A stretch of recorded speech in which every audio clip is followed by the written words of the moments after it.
अंतर बहुत छोटा सा है, लेकिन ध्यान से समझिएगा। रावण को ज्ञान का अभिमान था और प्रभु श्री राम को अभिमान का ज्ञान था। एक ऐसी कथा जिसके बारे में महर्षि वाल्मीकि जी की रामायण में बात नहीं हुई है, गोस्वामी तुलसीदास जी की रामचरितमानस में भी बात नहीं हुई है, लेकिन महर्षि कंबन की जो ईरामावतारम है उसमें इस कथा का वर्णन है। रावण के बारे में कहा जाता है कि रावण शिव भक्त था, विद्वान था। रावण को एक अलग पर्सपेक्टिव से उसकी कुछ ऐसी बातें जो दुनिया तक नहीं पहुंच पाई, उसके बारे में ईरामावतारम में वर्णन किया गया है। कहा जाता है कि जब भगवान श्री राम को लंका पर विजय पाने के लिए सेतु निर्माण करना था, उस समय वो अपने आराध्य शिव जी को आमंत्रित करना चाहते थे, शिवलिंग की स्थापना करना चाहते थे, उनकी पूजा आराधना करना चाहते थे। तो उन्होंने यज्ञ कराने का संकल्प लिया और इसके लिए उन्हें किसी आचार्य की, किसी पंडित पुरोहित की जरूरत थी। जामवंत जी से उन्होंने कहा कि आप कहीं से ढूंढ के लाइए, कोई आचार्य मिल जाए जो यज्ञ संपन्न करवाएं ताकि हम यहां शिवलिंग की स्थापना कर पाए।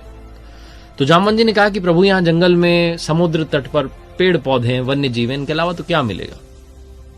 तो प्रभु श्री राम ने कहा कि हमें ऐसा आचार्य चाहिए जो शैव और वैष्णव दोनों परंपराओं का ज्ञाता हो। इस पर जामवंत जी ने कहा कि प्रभु ऐसा है एक जानकार, लेकिन वो हमारा शत्रु है। प्रभु श्री राम ने पूछा कि कौन। तो जामवंत जी ने बताया कि वो पुलत्स्य मुनि का नाती है, वैष्णव है, शिवभक्त है और दोनों परंपराओं को जानता है, वो रावण है। प्रभु श्री राम ने कहा कि ठीक है, आप बात कीजिए और यज्ञ का निमंत्रण देकर के आइए, क्या पता वो आचार्यत्व को स्वीकार कर लें। प्रभु श्री राम की आज्ञा पाकर के जामवंत जी लंका पहुंचे, क्योंकि रावण वो व्यक्ति था जिसमें सारी खूबियां थी।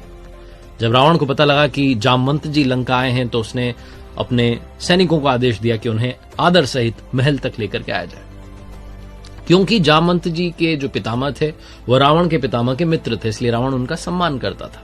जामवंत जी जब महल में पहुंचे तो रावण ने आदर सहित उन्हें बैठाया और उनसे पूछा कि आपका यहां कैसे आना हुआ। तो जामवंत जी ने बताया कि मैं यहां पर अपने यजमान के लिए आचार्य को ढूंढने आया हूं और आपको आचार्यत्व का निमंत्रण देता हूं, आप आइए, मेरे यजमान को यज्ञ करवाना है। तो रावण ने पूछा कि आपके यजमान कौन है। तो जामवंत जी ने बताया कि प्रभु श्री राम एक यज्ञ करना चाहते हैं, एक बड़ा लक्ष्य, उसके लिए वो यज्ञ कर रहे हैं और भगवान शिव के शिवलिंग की वहां स्थापना करना चाहते हैं समुद्र तट पर। रावण ने पूछा कि वो लक्ष्य क्या है, लंका विजय। जामवंत जी मुस्कुरा करके बोले हाँ। रावण ने कहा ठीक है, मैं अवश्य आऊंगा, क्योंकि आप मुझे आचार्यत्व का निमंत्रण देने आए, तो आप चिंता मत कीजिए, ये आचार्य वहां आएगा और यज्ञ संपन्न करवाएगा। जामवंत जी को विदा करने के उपरांत रावण खुद अशोक वाटिका में पहुंचा और साथ में अपने सेवकों को आदेश दिया कि आवश्यक सामग्री जो है उसका संग्रह कीजिए। अशोक वाटिका में पहुंच करके मां सीता को रावण ने बताया कि आपके पति समुद्र तट पर लंका विजय के लक्ष्य से एक यज्ञ कर रहे हैं और भगवान शिव की आराधना करते हुए वहां शिवलिंग की स्थापना करना चाहते हैं और मुझे आचार्यत्व का निमंत्रण भेजा है, मुझे आचार्य बनकर वहां जाना है। और अब आचार्य का कर्तव्य होता है, जिम्मेदारी होती है कि जो यजमान के पास सामग्री नहीं है वो उस तक पहुंचाए। बाकी सामग्री संग्रह करने के लिए तो मैंने सेवकों को बोल दिया है, लेकिन बिना अर्धांगिनी के यज्ञ अधूरा रहेगा, अनुष्ठान अधूरा रहेगा, आपको भी चलना होगा। विमान तैयार है, आप आकर के बैठ जाइएगा, लेकिन याद रखिएगा वहां भी आप लंकेश के ही अधीन रहेंगी। अनुष्ठान संपन्न होने के बाद वापस आपको उसी विमान में बैठ करके लंका लौटना है। मां सीता ने हाथ जोड़ करके सर झुका दिया, प्रणाम किया और लंकेश ने अखंड सौभाग्यवती भव स्वस्थ कंठ से ये आशीर्वाद दिया। विमान पहुंचा समुद्र तट पर। भगवान श्री राम ने भेजा विभीषण को, छोटे भाई लक्ष्मण को, सुग्रीव को कि जाकर के लेकर आइए आचार्य को।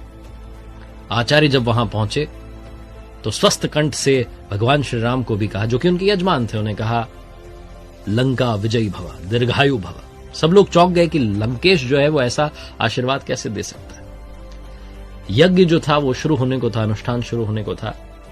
तो आचार्य ने कहा, यानी कि लंकेश ने कहा प्रभु श्री राम से कि आपकी अर्धांगिनी को बुलाइए। अब प्रभु श्री राम कहते हैं कि अर्धांगिनी इस वक्त नहीं है, क्या कोई और विकल्प हो सकता है। तो लंकेश कहता है कि नहीं, क्योंकि आप विधुर भी नहीं हैं, आप अपनी पत्नी को छोड़कर के भी वनवास में नहीं आए हैं। चिंता मत कीजिए, आपकी अर्धांगिनी वहां विमान में बैठी हैं, उन्हें आदर सहित यहां लेकर के आइए। मां सीता आई, प्रभु श्री राम के बगल में बैठी, अनुष्ठान संपन्न हुआ। और अंत में जब दक्षिणा की बारी आई तो प्रभु श्री राम ने अपने आचार्य से, जो कि लंकेश दशग्रीव था, उससे कहा कि दक्षिणा में मांगिए, आप क्या मांगना चाहते हैं। जितने आसपास खड़े थे सबको डर था कि कहीं ये ना मांग ले लंकेश कि अब प्रभु श्री राम वापस अयोध्या लौट जाए। लेकिन रावण ने कहा कि बस दक्षिणा में यही मांगना है कि जब आचार्य की मृत्यु हो तो यजमान सम्मुख उपस्थित हों। और वही हुआ। जब रावण की मृत्यु हुई तो प्रभु श्री राम वहीं थे। रावण को उन्होंने अंतिम दर्शन दिया। ये रावण के बारे में ऐसी कथा जिसका वर्णन महर्षि कम्मन की रामावतारम में है। इसको आज सुनाने का मतलब सिर्फ ये है कि कई बार हम शत्रुता में सारी हदें पार कर जाते हैं। दुश्मनी निभाने में भी कर्तव्य जो है वो अगर बीच में आते हैं तो उन्हें पहले पूरा करना चाहिए। यही रावण की कथा हमें सिखाती है। रावण जो कि विद्वान था, ज्ञाता था, उसके जीवन से जुड़ी कुछ ऐसी कथाएं जो हमें समझाती हैं कि रावण चाहे जितना भी बुरा था लेकिन उसमें कुछ अच्छाइयां भी थी।